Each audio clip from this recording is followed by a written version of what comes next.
Yo, welcome back, kembali lagi di channel Atoa Hayato. Bagaimana kabar nakama sekalian? Semoga selalu baik-baik saja. Chapter 1073 yang lalu menunjukkan pertarungan singkat antara Zoro versus Seraphim Mihawk.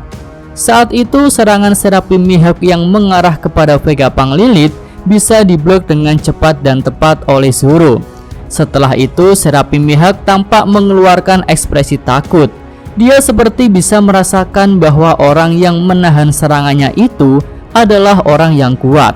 Hingga Zoro berkata bahwa Seraphim Mihawk punya sisi manusia. Ya, sebelumnya serangan Seraphim Mihawk bisa memotong bagian atas lab Vegapunk dengan mudah. Dan ketika menyerang Amazon Lily, dia juga bisa memotong gunung di pulau wanita itu. Lalu pada penyerangannya ke Amazon Lily, Seraphim Mihawk harus dihentikan oleh Kurohige yang menahan serangan pedangnya menggunakan haki di tangan. Nah, di sini ada hal menarik yang bisa kita perbandingkan antara kekuatan Zoro dan Kurohige di mata Seraphim Mihawk. Kejadiannya pun hampir sama. Serangan Seraphim Mihawk dihentikan setelah dia berhasil memotong sesuatu, yaitu lab Vegapunk dan gunung di Amazon Lily. Tapi di sini hal yang berkebalikan terjadi.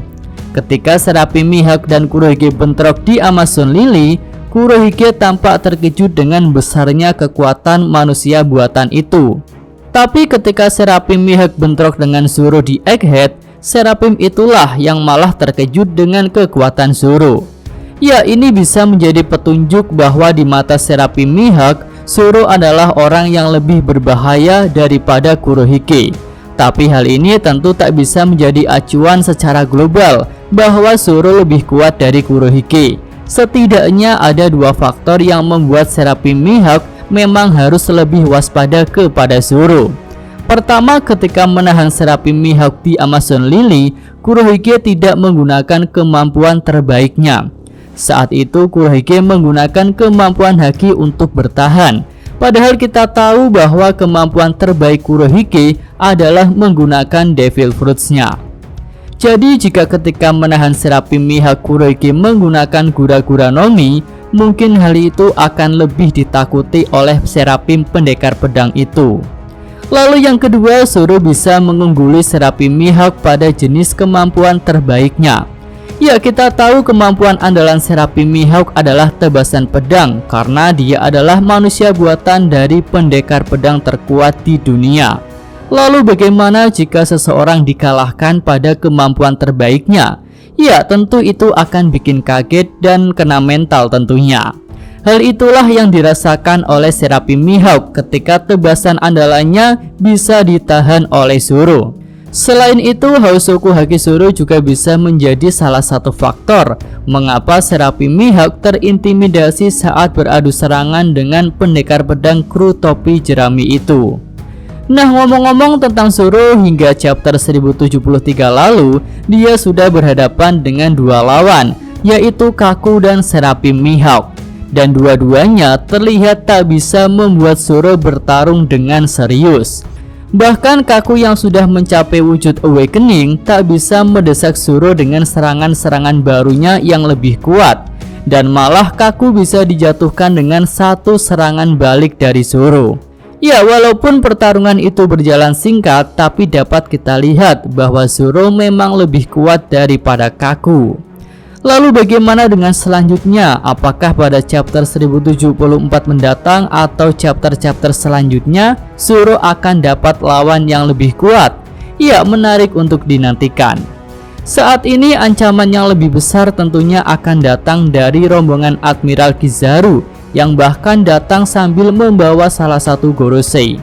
Nah, peran Gorosei di sini tentu akan sangat penting untuk mengambil alih otoritas tertinggi para Seraphim.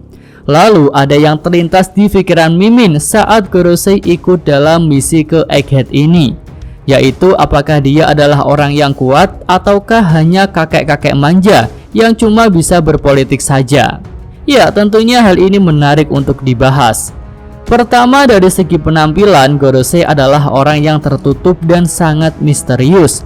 Mereka diperlihatkan dengan memakai jas, ya kecuali Gorosei botak ini. Nah, pakaian yang tertutup itu bisa menyembunyikan kemampuan seseorang, misalnya otot-otot yang kekar. Jadi bisa saja ketika akan bertarung nanti Gorosei Sartunus akan membuka pakaiannya dan kita akan melihat otot-otot yang besar di tubuhnya. Lalu di sini selain Admiral Kizaru, Gorosei Sartunus juga bisa menjadi kandidat lawan yang tepat untuk Roronoa Zoro. Karena ada kemungkinan bahwa dia juga seorang petarung yang menggunakan senjata. Nah, tentu kita bisa melihat bahwa Gorosei Saturnus ini adalah orang yang membawa sebuah tongkat. Dan apakah tongkat itu hanya tongkat biasa yang digunakan untuk bantuan orang tua berjalan? Ya, Mimin rasa tidak. Mimin menduga tongkat itu adalah sebuah senjata yang hebat, yang bahkan mungkin bisa termasuk dalam 12 senjata Saijo Owazamono. Mengingat orang yang memegang tongkat itu adalah orang yang sangat berpengaruh, yaitu Gorosei. Lalu dugaan bahwa tongkat itu adalah senjata bisa mengacu pada Gorosei botak yang selalu membawa pedang. Bahkan konon katanya pedang itu adalah Sodai Kitetsu, pedang dengan kadar kutukan paling tinggi dan terbaik, hingga masuk dalam 12 pedang terkuat Saijo Owazamono. Jadi mungkin saja di dalam tongkat itu tersimpan sebuah katana atau senjata tajam lainnya.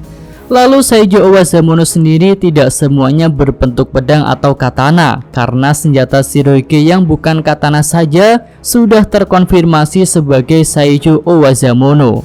Nah, dengan kemungkinan bahwa tongkat yang dibawa Gorosei Saturnus itu adalah sebuah senjata kuat, maka dia sangat cocok untuk bertarung melawan Zoro, yang di Egghead ini belum mendapatkan lawan yang sepadan. Oke, itu aja pembahasan tentang kemungkinan Zoro yang akan melawan Gorosei Saturnus di Arc Egghead. Jika ada tambahan, saran, dan komentar, bisa nakama sekalian tulis di kolom komentar.